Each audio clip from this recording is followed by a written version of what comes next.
This is episode 2 of the Adibi IP Group Innovators Q&A, your everyday question and answer session with Amir and Victoria. If you have questions, send them to Victoria's way. You can reach her at victoria@adbipgroup.com. Yesterday, the question, I believe, was what were the different types of intellectual property? Is that right, Victoria? Yes. Cool. And afterwards, I was thinking about it, and I was like, oh, wait. There's actually a pretty decent metaphor that makes it a lot easier to remember and then understand what different types of IP are.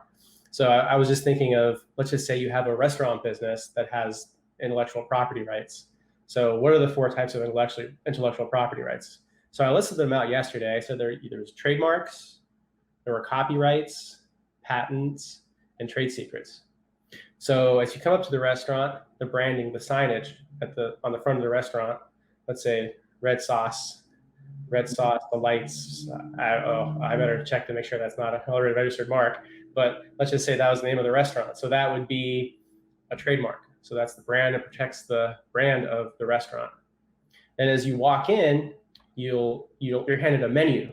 On the menu, there might be a story that explains the history of the spaghetti sauce and how great-great-great-grandma came to discover this recipe for this sauce. And that itself would possibly be the subject of a copyright. So that's a story. It's reduced to a tangible medium, and it's a creative work. And so that would be subject to copyright protection possibly.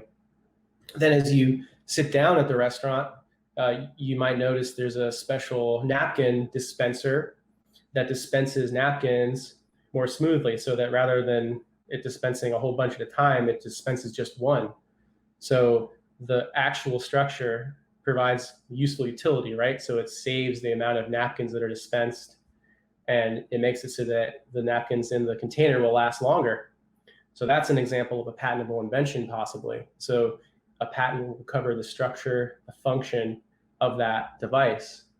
And the patent itself might explain the inside details, how that napkin dispenser works and operates.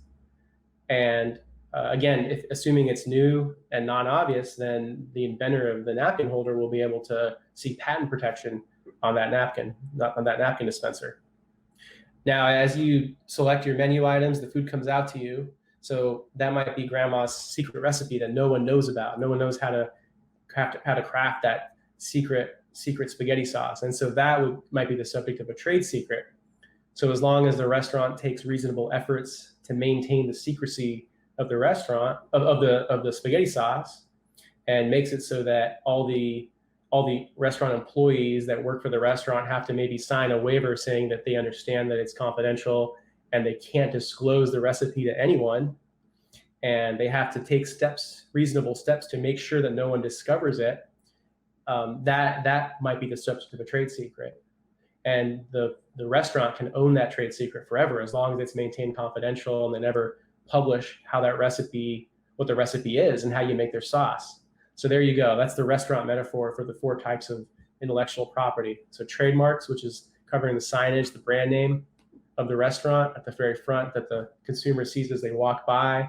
You have the copyright on the story, grandma's great-great-great-grandma's secret recipe, have the story of how she developed it. And then the napkin dispenser is an example of a utility patent protecting the structure and function of a novel invention.